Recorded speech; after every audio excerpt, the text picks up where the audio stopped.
இது மாதிரி ஜீவராசி எங்க பார்த்தாலும் இருக்கு. நம்ம கண்ணுக்கு தெரியாம சின்ன சின்ன கிருமிகள்லாம் கூட இருக்கான். அது மேல விட்டா அந்த ஜீவனை கொண்ட தோஷம் வந்து விடுமே. என் காலிலேயே விட்டுக்கிறேன்னு அவன் என்ன பண்ணா, சௌதாசன் வசிஷ்டரை சபிப்பதற்காக எடுத்த ஜலத்தை எடுத்து 2 முழங்காலங்கள் விட்டுட்டான். 2 முழங்காலங்கள் அழுகி போயிடுது. அதனால கல்மாஷபாதம்னு அவனுக்கு பேர் வந்தது. 12 வருஷம் ராட்சசனா போட்டான். இந்த பத்னி கூடவே ஓடினாள். ராட்சசனா போன போதும். அதைத்தான் தேவி சொல்ல போறாள். சீத சுந்தரகாண்டத்தில் சொன்னாள், சௌதாசம் அதயந்தீவ கேசினி சகரம் யதா. ராமனே நான் அண்டினவள்னு சொல்றாள். அதுக்கு திருஷ்டாந்தம் 11 பதிவிரதைகளை சொன்னாள் சுந்தரகாண்டத்துல. அந்த 11 பதிவிரதையும் கஷ்டப்பட்டு பர்த்தாவை உபச்சரிச்சு க்ஷேமத்தை அடைஞ்ச வாழவா. அப்படி ஜோடி சேர்த்து அது மாதிரி ததாகுவரம் ராமம் பதிமனோரதா. சுவாமிய தீனன்னு சொல்லிவிட்டாளா இந்த ராட்சசிகள்லாம். ராமன் தீனண்டி ராகவம் கிருபணம் தீனம் ராவணமாஸ்ரய. ராமன் தீனன் ஏழே, அவனை விட்டுவிடு. ராவணனை பஜினாளா ராட்சசிகள். தேவிக்கு அது தாங்கலையா. என் பிரபுவ தீனன்னு சொன்னா நான் பொறுக்க மாட்டேன். தீனோவா ராஜ்யஹீனோவா யோமே பக்தாசமே குரு. என் பிரபு தீனனோ ராஜ்யஹீனனோ அவன் தான் எனக்கு தெய்வம், அவன் தான் பர்த்தா. அவனை விட்டு மனசு அந்த அசையாது சொல்லி ஒரு 11 பதிவிரதைகள் பேரை சொல்லி அவளை போல நானும் வந்து என் ராமன் அண்டினவள்.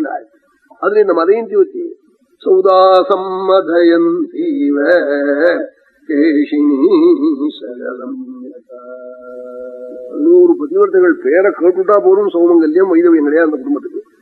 அப்படி ஒரு 11 உத்தமிகளை பத்தி வாரி குச்சி விட்டாள். சீதைக்கு தான் தெரியும் உத்தமிகளை பத்தி. அவ அந்த கோஷ்டி தானே அக்னிஹோத்திரிகள் யாகம் பண்ணவாளுக்கு அந்த கோஷ்டி தெரியும், வேதாத்தியனம் பண்ணவாளுக்கு அவா கோஷ்டி தெரியும், வியாபாரிகளுக்கு அந்த கோஷ்டி தெரியும், சினிமாவில் நடிக்கிற அம்மாக்களுக்கு சினிமா அம்மாவெல்லாம் தெரியும், சாத்வீடான ஸ்திரீகளுக்கு இவாள்லாம் புரியுவாள்.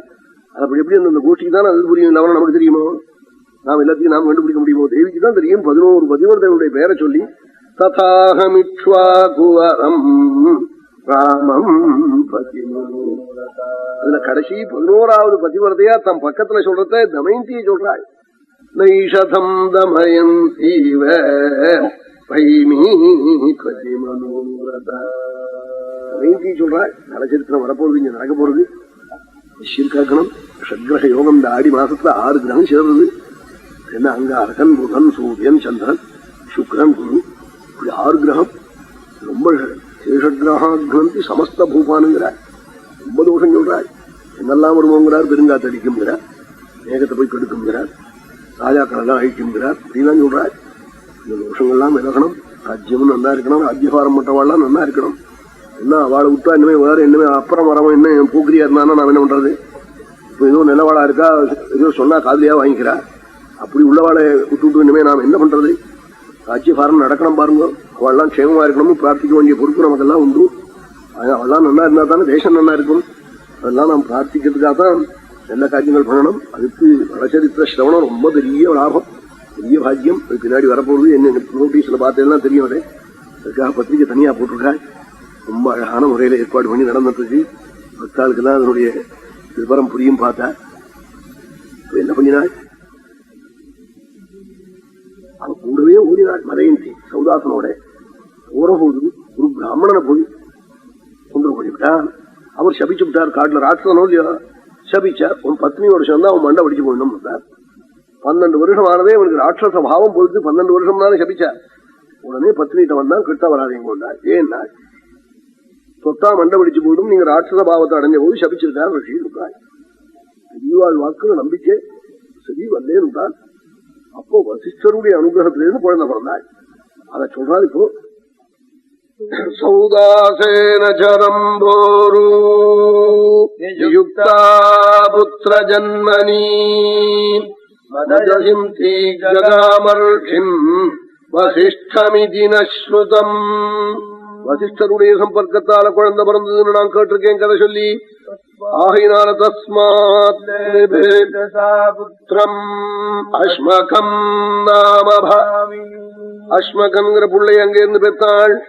அஸ்மகனுடைய புள்ளகம் மூலகன். மூலகனுடைய புள்ளகான் ஐடவிடன் ஒருத்தன். ஐடவிடனுக்கு ஒரு புள்ளை. அவன் அந்த ராமனுடைய பிதா தசரதன் இல்லை, தசரதன் பேரு. எத்தனையோ பேர் காந்தின்னு பேர் வச்சுக்கிறான், காந்தி ஆயிடுவானா?